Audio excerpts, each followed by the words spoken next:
안녕하세요. 오늘 우리가 왜 이 자리에 모였을까요? 바로 우리 모두가 매일 마음 편하게 일할 수 있는 서로 존중하는 일터를 만들기 위해서입니다. 어떻게 하면 더 안전하고 신뢰받는 대구교통 공사를 만들 수 있을지 지금부터 함께 이야기 나눠보겠습니다.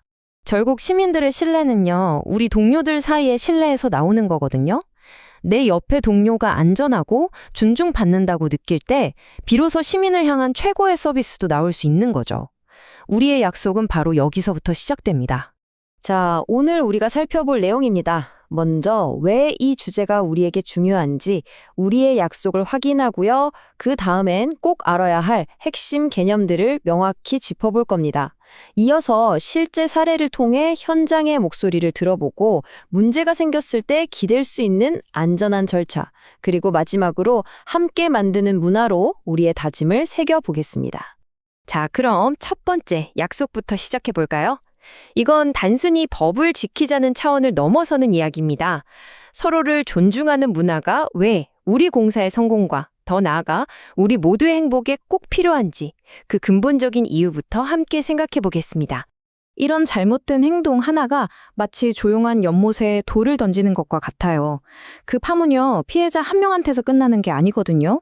피해 당사자에게 가장 큰 상처를 남기는 건 물론이고 행위자 본인 그리고 우리 조직 전체의 신뢰와 생산성에까지 영향을 미치죠. 결국엔 우리 모두가 피해를 보는 겁니다. 그렇다면 우리가 막아야 한다는 그 나쁜 행동들이 대체 뭘까요? 문제를 제대로 해결하려면 일단 그게 뭔지부터 정확히 알아야겠죠? 지금부터 우리가 반드시 알아야 할 핵심 개념 4가지를 하나씩 짚어보겠습니다. 첫 번째, 직장 내 성희롱입니다.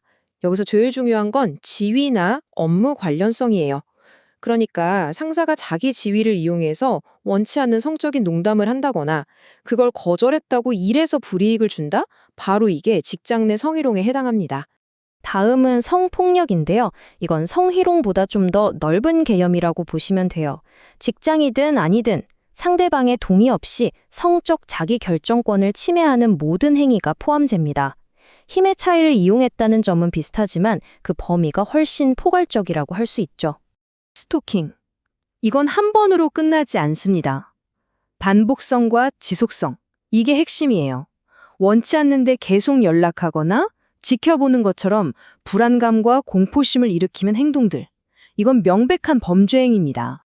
마지막으로 직장 내 괴롭힘입니다. 여기서 제일 중요한 판단 기준이 뭐냐면 업무상 적정 범위를 넘었는가 하는 거예요.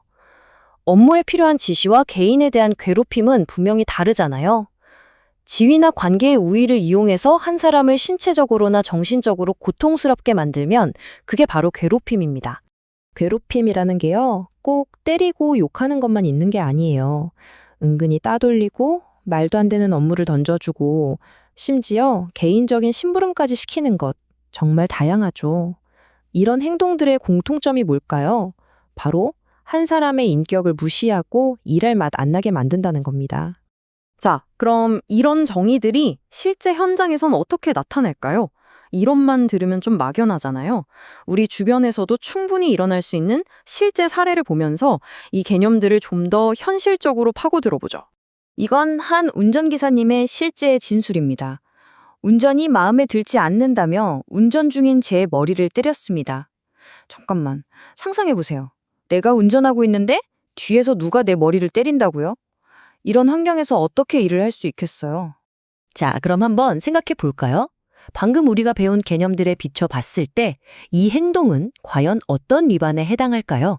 답은 너무나 명확하죠. 첫째, 회장이라는 우위를 이용했죠? 네. 둘째, 사람을 때리는 게 업무 범위에 들어갈 리가 없죠? 그렇죠. 셋째, 당연히 신체적, 정신적 고통을 줬고요. 이 3가지 기준을 모두 만족하는 그야말로 직장 내 괴롭힘의 교과서 같은 사례입니다. 문제가 뭔지 알아보는 것도 중요한데요. 사실 더 중요한 건 혼자가 아니다 라는 걸 아는 겁니다. 자, 이제부터는 만약 이런 일이 생겼을 때 우리가 어떻게 도움을 받을 수 있는지 그 구체적인 절차를 하나하나 알려드릴게요. 도움의 시작점은 바로 여기, 열린 고충 상담 창구입니다. 전화가 편하시면 전화로, 온라인이 편하시면 온라인으로, 심지어 익명 채팅도 가능해요. 여러분이 가장 편한 방법으로 그냥 말만 걸어주세요. 모든 내용은 철저하게 비밀이 보장되니까요. 걱정하지 마세요. 신고가 딱 접수되면요. 그때부터는 이렇게 체계적으로 움직입니다. 상담부터 객관적인 조사, 위원회 심의를 거쳐서 최종 조치까지. 모든 단계가 투명하게 진행되니까 내 얘기가 그냥 묻히면 어떡하지? 이런 걱정은 안 하셔도 됩니다. 그리고 정말 중요한 게요. 조사가 끝날 때까지 그냥 기다리는 게 아닙니다. 피해자 보호가 최우선이에요. 신고 즉시 가해자와 분리 조치하고요. 필요하면 유급 휴가나 재택근무도 가능해요. 심리상담, 의료비, 법률 지원까지. 이건 여러분이 당연히 누려야 할 권리입니다. 특히 우리 현장에서 시민들을 직접 상대하는 직원분들은 이걸 꼭 알아두셔야 해요. 고객이나 민원인한테서 막무가내로 괴롭힘을 당할 때 정말 당황스럽잖아요. 그럴 땐 이 절차를 딱 기억하세요. 먼저 상황을 진정시키고 증거를 확보하고 관리자에게 보고한다.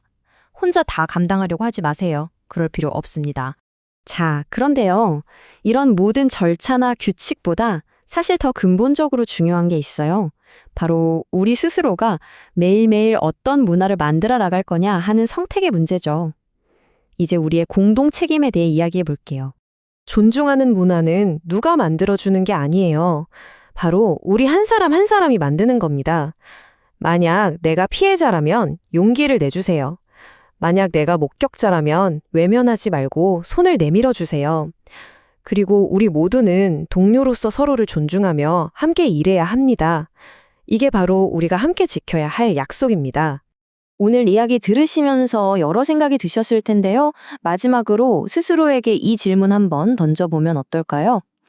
더 존중받는 직장을 만들기 위해서 이번 주에 내가 할 수 있는 작은 실천 한 가지는 뭘까? 거창한 게 아니어도 좋습니다. 작은 행동 하나가 진짜 변화를 만드니까요. 네, 시간 내주셔서 정말 감사합니다. 우리 함께 대구교통공사를 존중이 그냥 말이 아니라 당연한 일상이 되는 곳으로 만들어 갑시다. 결국 우리 일터는 우리 손으로 만드는 거니까요.